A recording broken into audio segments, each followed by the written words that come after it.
Capítulo 9. Definición de una relación causa-efecto.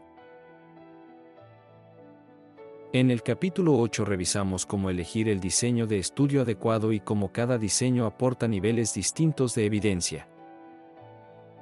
Hablamos de la importancia de seleccionar correctamente entre estudios de casos y controles, cohortes o ensayos clínicos controlados dependiendo de la pregunta clínica. Repasamos que los estudios transversales solo permiten describir asociaciones sin establecer temporalidad, mientras que los estudios de cohortes aportan dirección temporal y los ensayos clínicos ofrecen el mayor control sobre la intervención. Analizamos con detalle los elementos que vuelven sólido a un diseño: asignación adecuada, control de sesgos, medición válida del desenlace y ajuste por variables de confusión.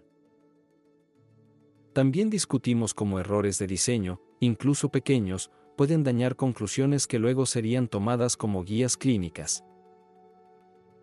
Finalmente, resaltamos que un estudio bien diseñado no solo responde preguntas clínicas, sino que abre nuevas líneas de investigación. Objetivos del capítulo. Primero, comprender qué condiciones deben cumplirse para afirmar que una relación observada en un estudio es realmente causal. Segundo, analizar por qué correlación no significa causalidad y cómo los estudios mal diseñados pueden generar asociaciones engañosas. Tercero, aplicar criterios de causalidad a ejemplos clínicos y epidemiológicos, incluidos escenarios que vemos en oncología. Entremos ahora en uno de los temas más delicados para cualquier clínico o investigador: distinguir una asociación casual de una relación verdaderamente causal. Cada día en oncología nos enfrentamos a estudios que afirman que un factor aumenta el riesgo, que algo se asocia o que cierto comportamiento predice un desenlace. Pero afirmar causalidad es otra liga completamente distinta. La epidemiología, igual que la estadística, no puede probar causalidad en sentido absoluto. Solo puede sugerirla con distintos grados de fuerza. Es decir, lo que hacemos es evaluar qué tan probable es que un factor cause realmente un efecto observado, comparado con la posibilidad de que la relación sea producto del azar, confusión o sesgo. Un ejemplo clásico del libro es la relación entre el uso de estrógenos aislados y el cáncer de endometrio. La evidencia acumulada mostró una asociación fuerte y consistente, pero antes de concluir causalidad hubo que recorrer un largo camino metodológico: estudios retrospectivos, luego prospectivos, estudios experimentales y ajustes por múltiples variables. Lo mismo ocurre hoy en oncología con factores como la obesidad, tabaco, alcohol, infecciones virales, radiación o exposiciones laborales. Ninguna asociación se acepta como causal sin cumplir criterios bien establecidos. El texto explica que, para evaluar causalidad, debemos verificar si se cumplen varios principios fundamentales. No son reglas absolutas, pero cuando coinciden, la causalidad se vuelve altamente probable. Primero está la fuerza de la asociación. Una razón de productos cruzados de 10 entre anticonceptivos y tromboflebitis sugiere una relación muy fuerte.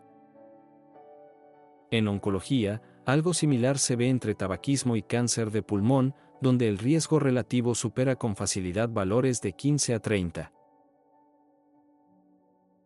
Segundo, la consistencia entre estudios. Si un solo estudio encuentra una asociación, debemos ser cautelosos. Pero si múltiples estudios en distintas poblaciones y con diseños distintos muestran la misma relación, la hipótesis causal gana fuerza.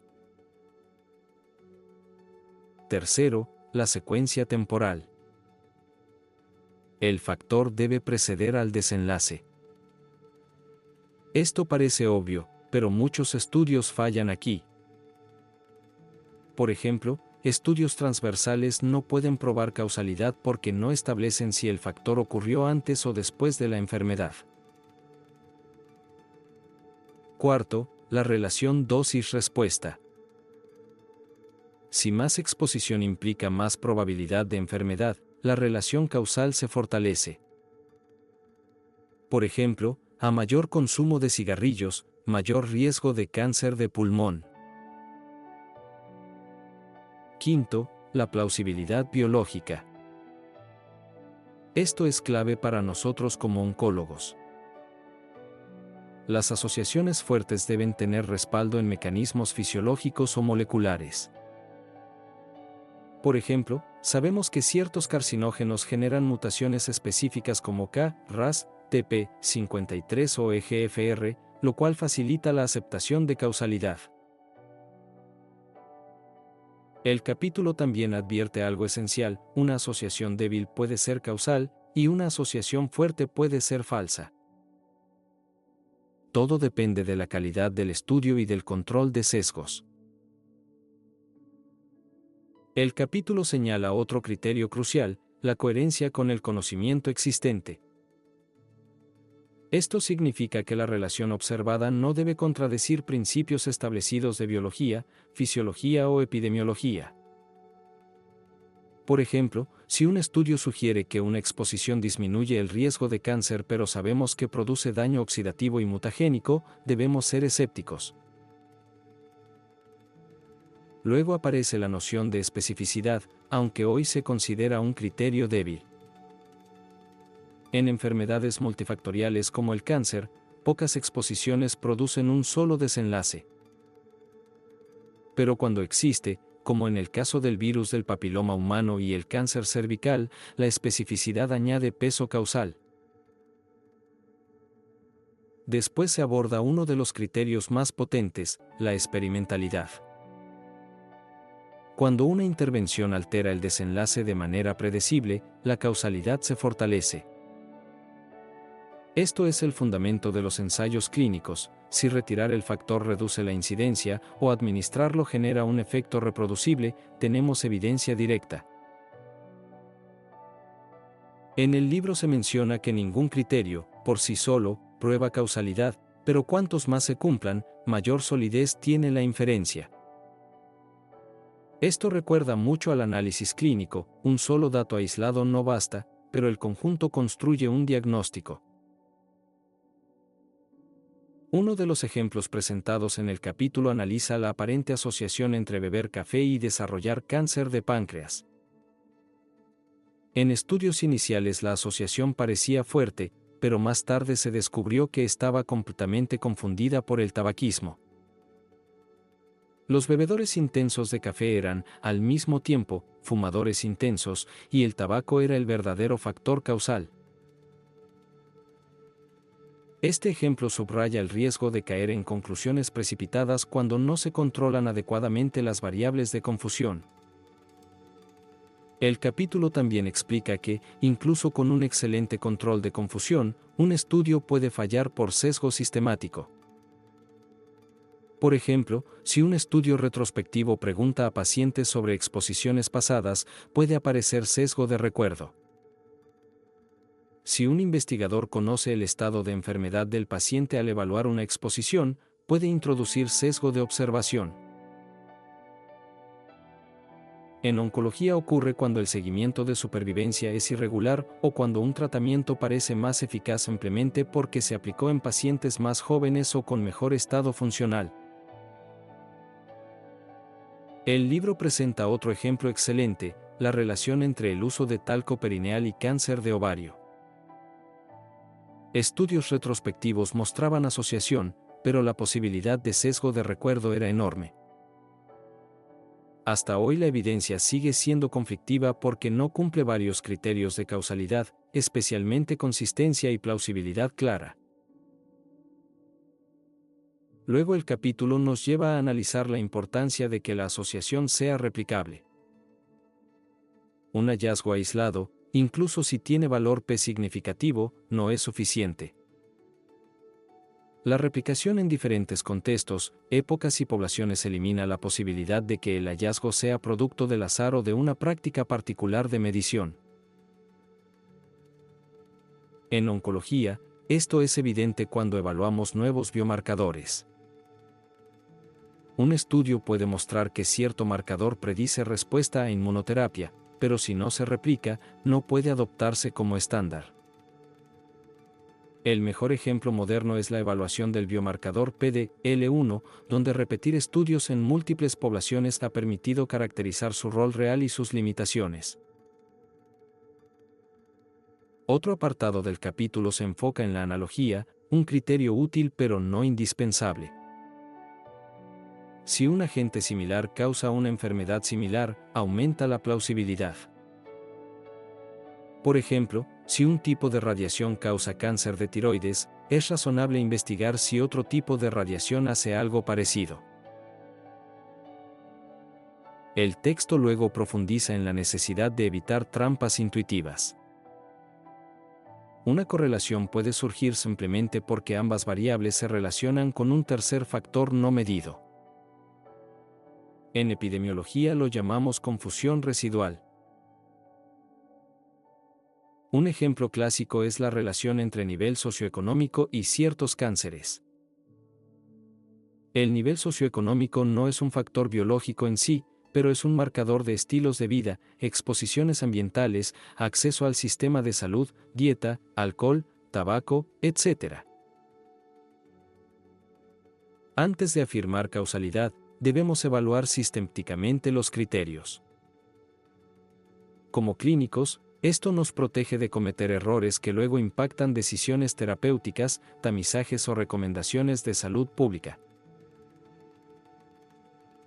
Finalmente, una reflexión clave: no todos los estudios diseñados para estudiar causalidad pueden probarla.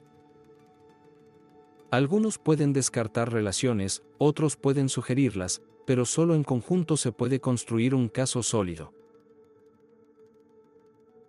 Cuando analizamos la posibilidad de una relación causa-efecto, la técnica estadística más adecuada depende del tipo de estudio y de la naturaleza del desenlace.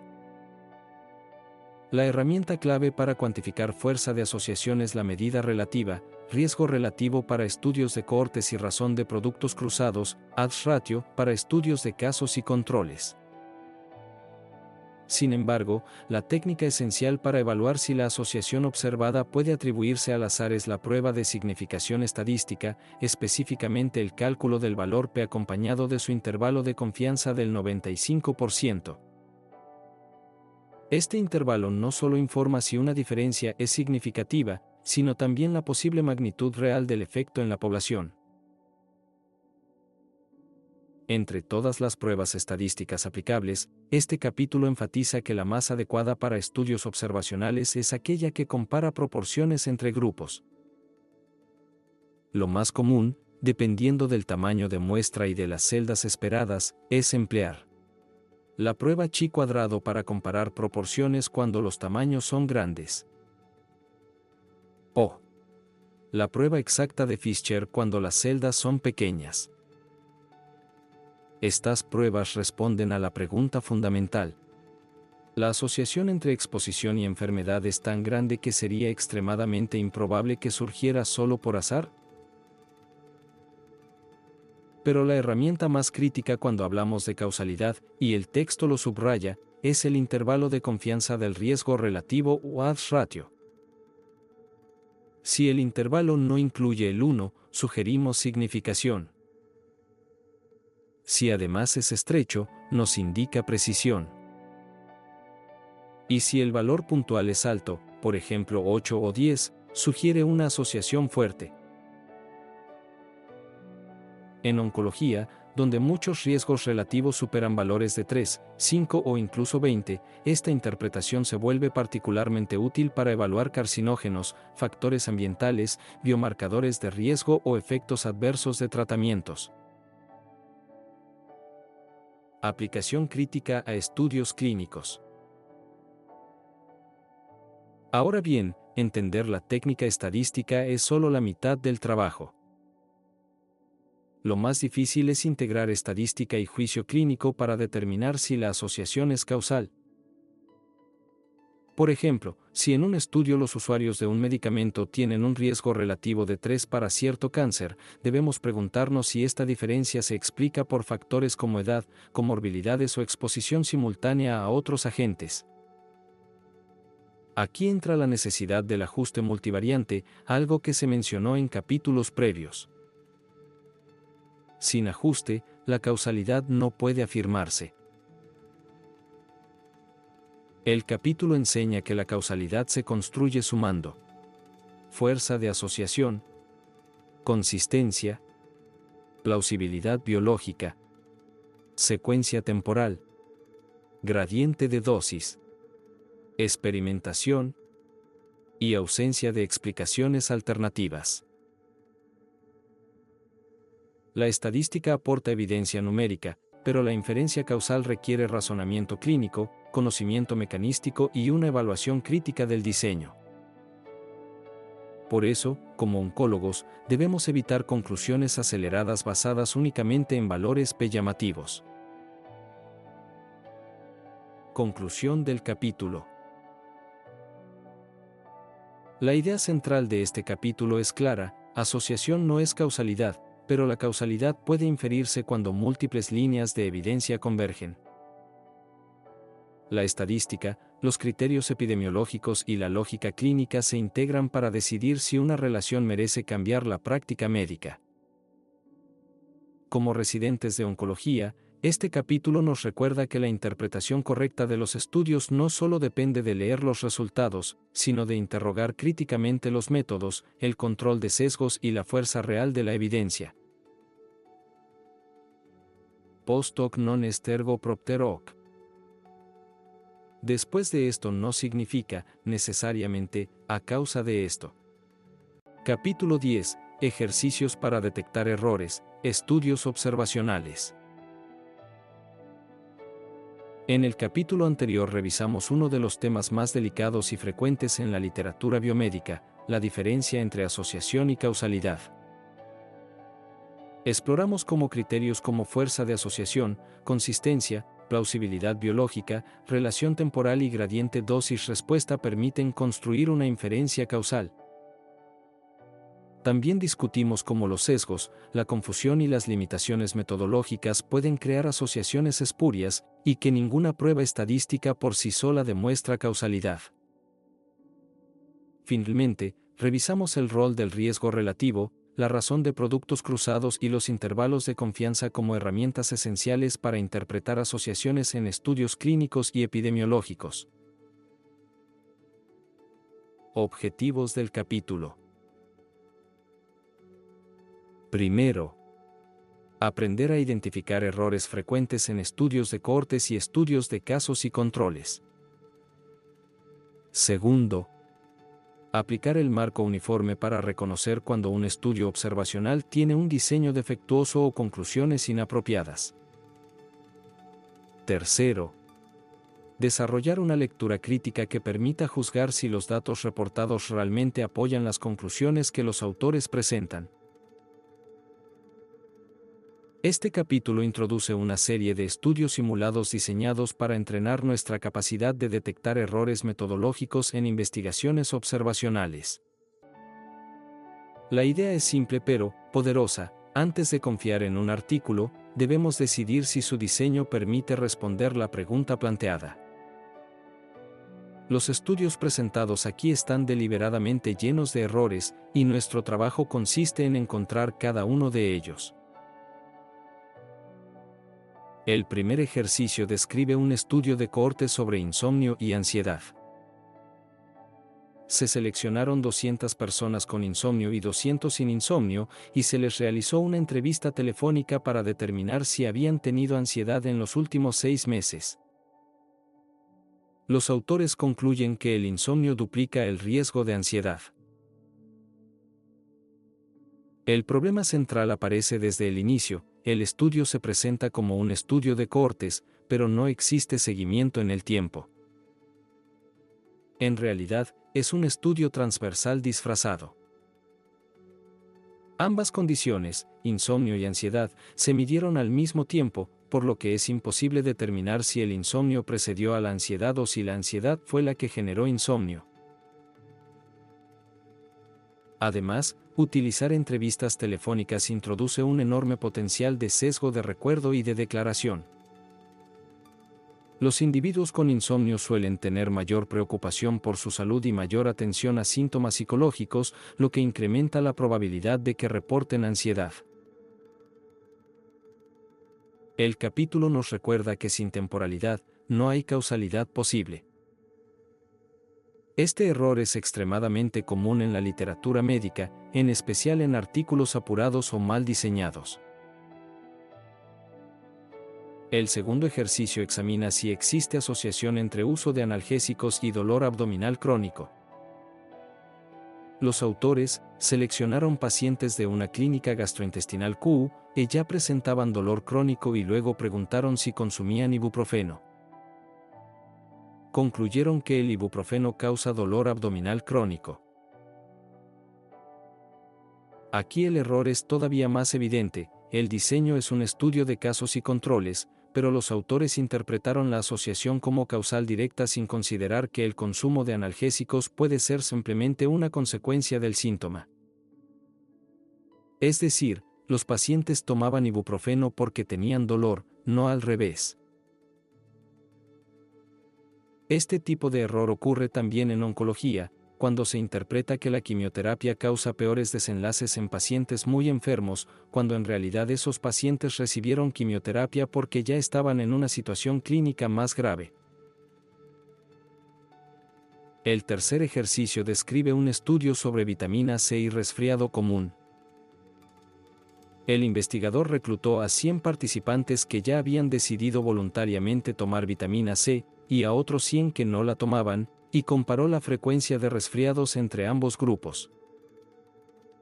Aquí aparece el clásico sesgo de selección por autoselección. Las personas que deciden tomar vitamina C suelen tener conductas más saludables, mejor dieta, más actividad física y menor consumo de tabaco que las personas que no la toman. Por lo tanto, cualquier diferencia observada puede deberse a estos factores no medidos y no a la vitamina C en sí. El capítulo enfatiza que los estudios observacionales requieren un control exhaustivo de variables de confusión. Sin este control, las conclusiones pueden ser completamente equivocadas. El cuarto ejercicio analiza si existe asociación entre correr maratones y salud cardiovascular. Los autores reclutaron corredores competitivos y los compararon con personas sedentarias, concluyendo que correr maratón reduce drásticamente el riesgo de enfermedad cardíaca. El error aquí es evidente: las personas que corren maratones ya tenían un nivel inicial de salud superior. Este es un caso típico de sesgo del sobreviviente y de sesgo por salud previa. No es que correr maratones cure el corazón, solo las personas con corazones sanos pueden correr maratones. El quinto ejercicio centrado en la relación entre estrés laboral y enfermedad coronaria. Los investigadores identificaron a 300 trabajadores con alto estrés ocupacional y los compararon con 300 empleados administrativos con estrés moderado. Encontraron una mayor incidencia de síntomas cardíacos en el grupo de alto estrés y concluyeron que el estrés laboral es un factor causal de enfermedad coronaria. El error principal aparece de inmediato: la valoración del desenlace se realizó mediante autoinforme de síntomas, no mediante diagnóstico clínico confirmado. Esto abre la puerta a un sesgo de declaración, ya que las personas bajo estrés tienden a reportar más síntomas, incluso cuando no existe enfermedad estructural. Para los residentes de oncología, este tipo de error es frecuente cuando evaluamos efectos adversos subjetivos como náusea, fatiga o dolor oncológico. El proceso de evaluación debe ser consistente, ciego y reproducible para evitar interpretaciones incorrectas. El sexto ejercicio presenta un diseño aparentemente más sólido: un estudio de cohortes sobre consumo de alcohol y hepatopatía.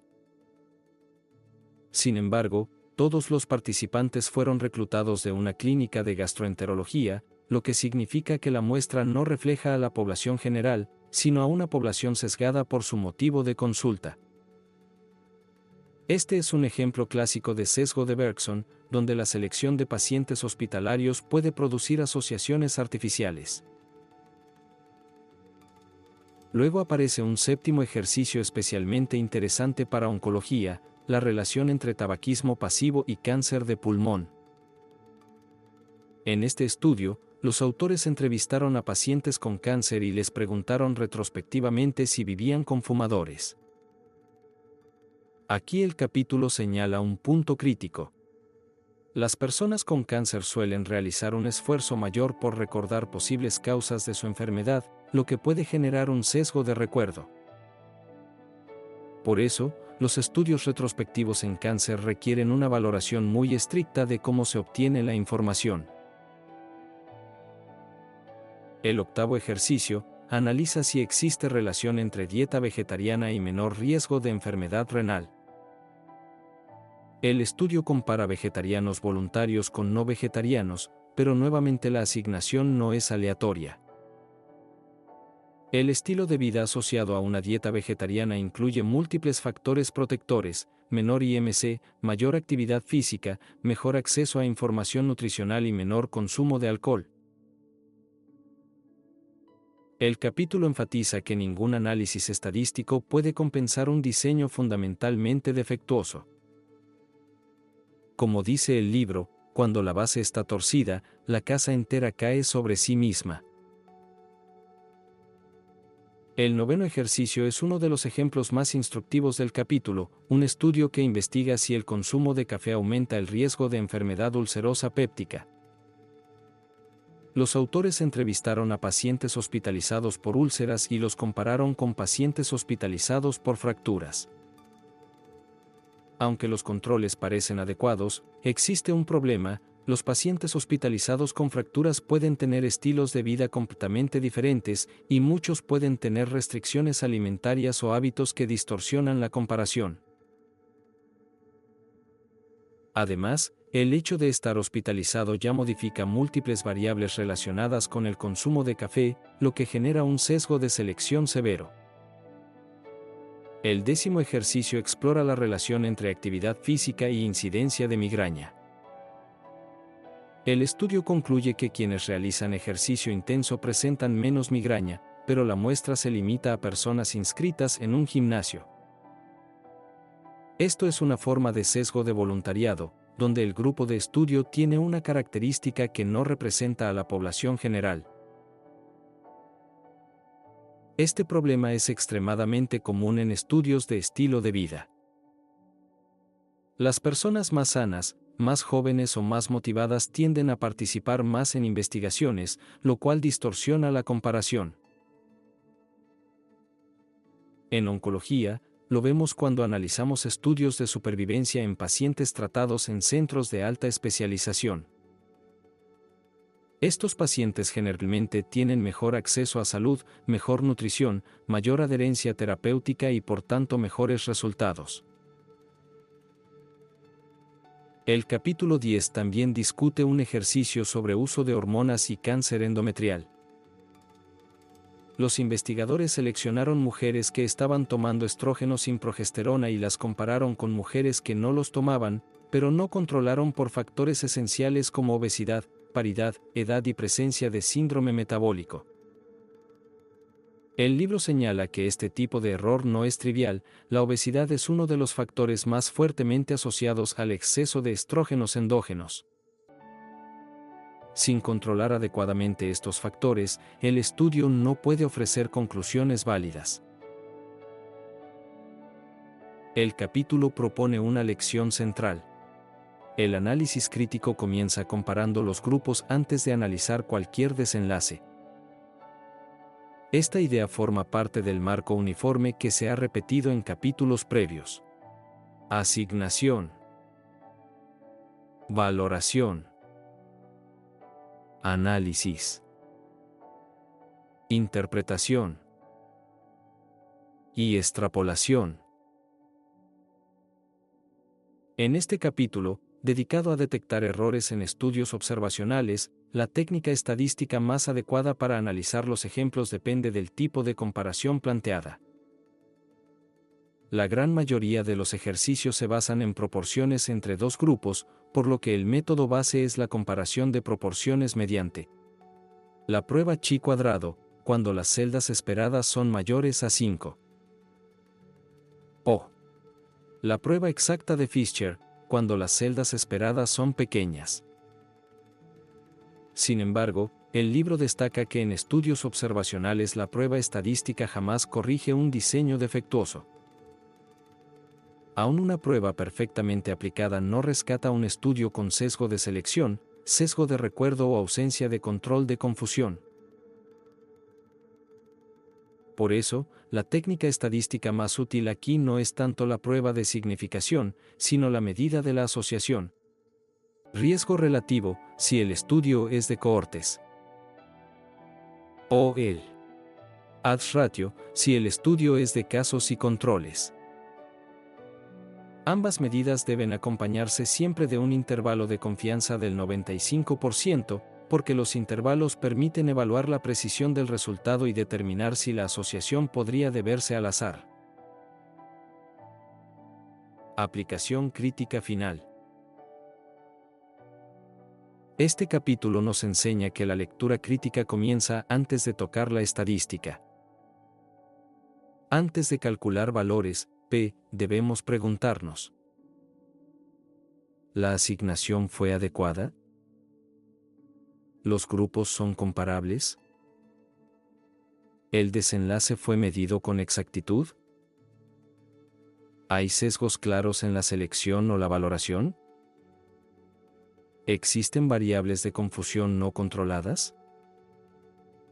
Si uno de estos elementos falla, el estudio entero pierde validez interna. El libro es contundente. Ninguna prueba estadística puede salvar un mal diseño. Esto es especialmente relevante en oncología, donde muchos estudios observacionales generan titulares mediáticos pero carecen de rigor metodológico para probar causalidad. Para evitar caer en conclusiones erróneas, el residente debe dominar los 5 elementos del marco uniforme: asignación, valoración, análisis, interpretación y extrapolación. Conclusión del capítulo. En resumen, este capítulo nos entrena para reconocer errores comunes en estudios observacionales. A través de ejemplos cuidadosamente diseñados, el texto demuestra que las asociaciones engañosas surgen con facilidad cuando existen sesgos, confusión o una mala interpretación de los resultados. Para el residente de oncología, esta habilidad es crucial. Muchas decisiones clínicas dependen de saber distinguir un estudio bien hecho de uno que solo aparenta serlo. Quis custodiet ipsos custodes. ¿Quién vigila a los vigilantes? En investigación clínica, somos nosotros mismos quienes debemos vigilar la calidad de la evidencia. Capítulo 11. Estudios de intervención, ensayos clínicos controlados. En el capítulo anterior exploramos cómo detectar errores en estudios observacionales, especialmente en cohortes y estudios de casos y controles. Repetimos que la calidad del análisis depende directamente del diseño, y que ningún valor P puede compensar un sesgo grave. Discutimos ejemplos donde los errores nacían desde la asignación, la valoración o la interpretación, demostrando que las asociaciones engañosas son comunes si no se controlan variables de confusión. El mensaje final fue contundente: antes de confiar en un estudio, debemos evaluar críticamente su estructura y su validez interna. Objetivos del capítulo. Primero, comprender cómo se diseña correctamente un ensayo clínico controlado y por qué es considerado la forma más rigurosa de investigación clínica. Segundo, aprender a identificar errores comunes en intervenciones experimentales, en especial fallas de aleatorización y enmascaramiento. Tercero, desarrollar criterios prácticos para evaluar si un ensayo clínico produce conclusiones válidas y aplicables en la práctica clínica. Los ensayos clínicos controlados representan el punto más alto en la jerarquía de evidencia, especialmente cuando evalúan intervenciones terapéuticas. A diferencia de los estudios observacionales, aquí el investigador interviene activamente y asigna tratamientos de forma controlada. El objetivo central es establecer si un tratamiento realmente causa un cambio en el desenlace. El capítulo inicia explicando que la esencia de un ensayo clínico bien diseñado descansa en 4 principios: aleatorización, control, enmascaramiento y seguimiento completo. Cada uno de estos elementos protege al estudio contra sesgos y aumenta la credibilidad de sus conclusiones. El libro presenta un ejemplo clásico, un ensayo para evaluar si un nuevo antihipertensivo es más eficaz que el tratamiento estándar. El investigador asigna al azar a los pacientes al nuevo fármaco o al estándar, sigue su presión arterial por 6 meses, y luego compara las medias. Hasta aquí suena bien. Pero el diseño puede fallar si el proceso de aleatorización no se realiza correctamente. La aleatorización es más que repartir pacientes al azar. Sirve para distribuir equitativamente factores de riesgo conocidos y desconocidos. Si la aleatorización falla, el estudio se convierte en un estudio observacional disfrazado. El texto ofrece un ejemplo sencillo: si los pacientes más graves se asignan de forma desproporcionada al tratamiento nuevo, el estudio mostrará falsamente que el fármaco es menos eficaz. Lo mismo ocurre si los pacientes más leves terminan concentrados en un solo grupo. Luego el capítulo introduce un concepto crítico para los residentes de oncología: el enmascaramiento, también llamado cegamiento. Si los pacientes o investigadores saben qué tratamiento se está administrando, sus expectativas pueden influir en los resultados. En oncología esto es especialmente importante cuando los desenlaces incluyen toxicidad autoinformada, dolor, náuseas o calidad de vida. Un paciente que cree estar recibiendo el mejor tratamiento puede reportar menos síntomas o más mejoría solo por expectativa. El libro también analiza el papel del grupo control. Un ensayo clínico sin un buen grupo control no puede distinguir entre el efecto del tratamiento y cambios espontáneos en la enfermedad. El ejemplo del texto menciona un ensayo para evaluar un nuevo analgésico para migraña.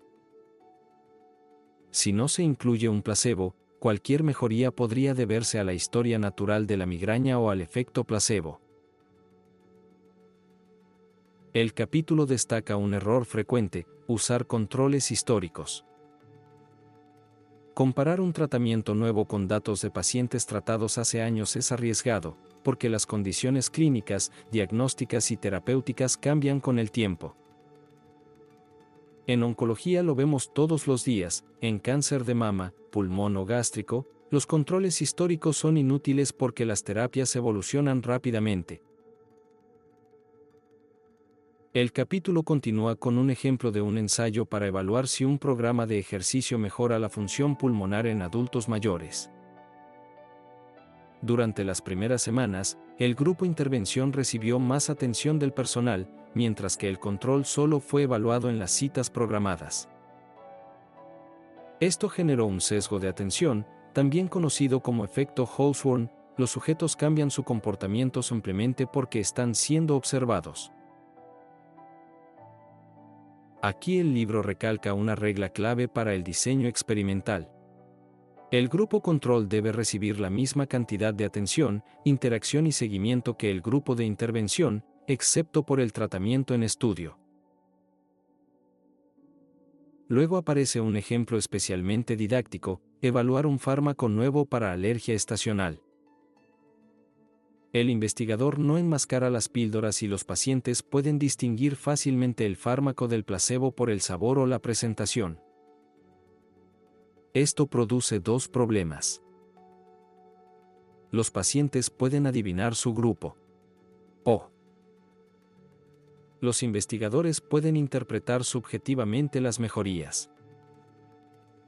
El capítulo afirma con claridad que un ensayo clínico sin un enmascaramiento adecuado pierde validez interna, especialmente en desenlaces subjetivos.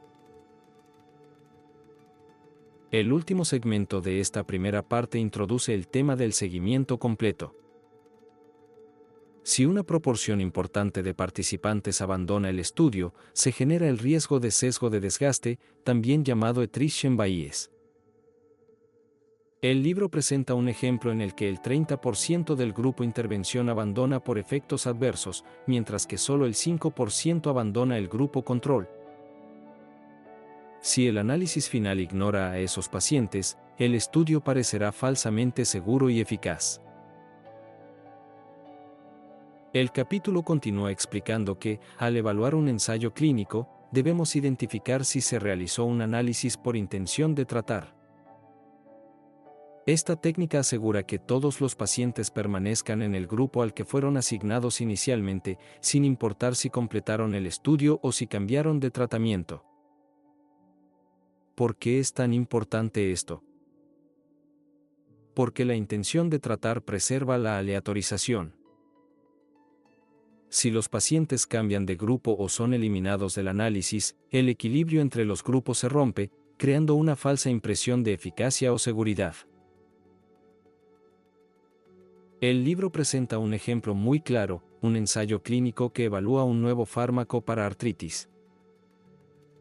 Algunos pacientes lo suspenden por efectos secundarios y los investigadores deciden eliminarlos del análisis final. Al hacerlo, el estudio termina analizando solo a los pacientes que toleraron el medicamento, creando la ilusión de que funciona mejor de lo que realmente lo hace. Otra sección del libro aborda el papel del doble ciego, insistiendo en que este mecanismo protege tanto al paciente como al investigador de sesgos involuntarios. El texto describe un ejemplo donde solo los investigadores estaban cegados, pero los pacientes no. Esto produjo un efecto curioso: los pacientes que sabían que estaban en el grupo control reportaron menos mejoría, incluso cuando su evolución clínica era similar a la del grupo experimental.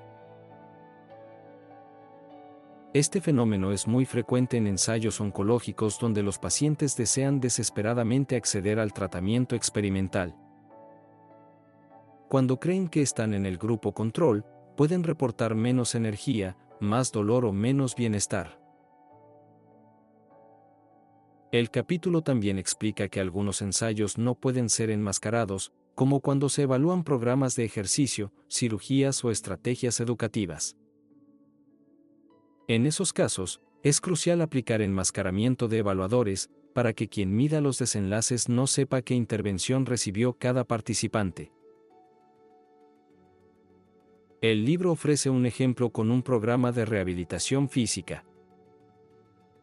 El fisioterapeuta que midió la fuerza muscular sabía que pacientes estaban en el grupo de intervención, y sus evaluaciones fueron consistentemente más favorables para ese grupo. Esto demuestra cómo incluso un evaluador bien intencionado puede crear sesgos sin querer. Luego pasamos a un tema fundamental: la importancia del protocolo predefinido. Si los investigadores no definen claramente de antemano cuál será el desenlace primario, corren el riesgo de cazar significados, es decir, analizar múltiples desenlaces hasta encontrar uno que sea estadísticamente significativo. El texto presenta un ejemplo de un ensayo con 10 desenlaces medidos, solo uno fue significativo, pero ese uno fue el destacado en las conclusiones. Este error estadístico es conocido como peaking. El libro también menciona el problema del cambio de hipótesis a mitad del estudio, algo que ocurre cuando los investigadores modifican el objetivo primario después de ver los resultados preliminares. Esto invalida la interpretación estadística y debe considerarse un error grave. La siguiente parte del capítulo introduce el concepto de equipoise, o equilibrio clínico. Un ensayo solo es ético cuando existe incertidumbre razonable sobre cuál tratamiento es superior. Si ya se sabe que un tratamiento es mejor, no se puede aleatorizar a los pacientes a recibir uno inferior. Esto es especialmente relevante en oncología, donde nuevos estudios deben compararse contra el estándar actual, no contra placebos innecesarios. Por ejemplo, en cáncer de pulmón avanzado, ya no sería ético asignar pacientes a quimioterapia sola si su biomarcador indica un tratamiento dirigido más efectivo. El capítulo también aborda los problemas de adherencia y cómo pueden distorsionar la interpretación de resultados. Si un tratamiento parece funcionar solo en los adherentes, debemos preguntarnos si la adherencia es un marcador de salud, disciplina o estilo de vida, más que un efecto del medicamento. Luego el texto muestra un ejemplo en el que pacientes asignados a un medicamento más complejo abandonan el estudio con mayor frecuencia, lo que produce un falso beneficio para el tratamiento más simple. El capítulo remarca que la adherencia es parte del efecto real en condiciones del mundo real, pero no debe confundirse con eficacia farmacológica pura.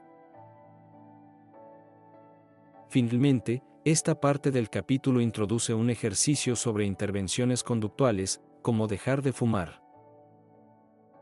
El grupo intervención recibía apoyo intensivo semanal, mientras que el grupo control solo recibía un folleto. Aquí el problema no es la intervención, sino la falta de equivalencia en la intensidad del contacto. El estudio no permite determinar si el beneficio se debe al programa o simplemente al aumento de apoyo social y acompañamiento psicológico. El capítulo subraya que un buen ensayo clínico debe aislar la intervención del resto de variables que puedan contaminar la comparación. En los ensayos clínicos controlados, la técnica estadística más adecuada depende del tipo de desenlace que se evalúa. Como la mayoría de los ejemplos, en este capítulo comparan dos grupos, asignados al azar. El método básico es la comparación de proporciones o medias, dependiendo del desenlace. Cuando el desenlace es dicotómico, como evento sí o no, las pruebas centrales son: la prueba chi cuadrado, útil, cuando las celdas esperadas son grandes. O la prueba exacta de Fischer, cuando el tamaño del grupo es pequeño o las celdas tienen valores bajos. Cuando los desenlaces son continuos, como presión arterial o escala de dolor, la prueba indicada suele ser la T de Student para muestras independientes, siempre que se cumplan supuestos de normalidad. Pero en oncología los desenlaces más relevantes, supervivencia global, supervivencia libre de progresión, tiempo al evento, requieren métodos especializados. Aquí, la técnica estadística más poderosa es el análisis de supervivencia, basado en la estimación de Kaplan-Meier, que compara curvas de supervivencia. La prueba de log-rank, para determinar si existe una diferencia estadística entre las curvas. O el modelo de riesgos proporcionales de Cox, que permite ajustar por múltiples variables. El mensaje del capítulo es claro. La estadística debe ser adecuada al tipo de desenlace, pero el diseño del ensayo siempre es más importante que la prueba matemática aplicada. Análisis crítico final. Este capítulo demuestra que un ensayo clínico no se evalúa solo por sus tablas y valores, P, sino por la solidez de su diseño. El residente de oncología debe preguntarse: ¿hubo aleatorización verdadera? ¿El grupo control fue apropiado? ¿Hubo enmascaramiento adecuado? ¿Se preservó la intención de tratar? ¿Se reportaron pérdidas y abandonos con transparencia? ¿El desenlace primario fue predefinido? Cuando uno de estos elementos falla, las conclusiones del ensayo pueden verse comprometidas, incluso si las comparaciones estadísticas parecen significativas. El capítulo resalta que la finalidad de un ensayo clínico es establecer causalidad, algo que ningún estudio observacional puede lograr con la misma fuerza. La aleatorización balancea factores conocidos y desconocidos, el enmascaramiento elimina sesgos y el control adecuado reduce explicaciones alternativas. En resumen, un ensayo clínico solo es tan fuerte como su diseño. Conclusión del capítulo.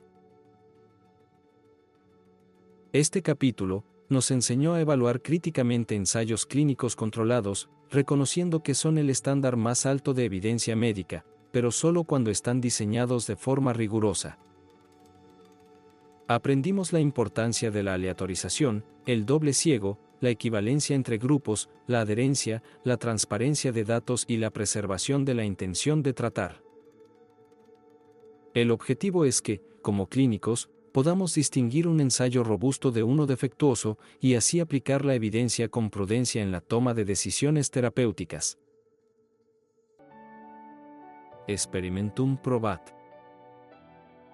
El experimento es la prueba.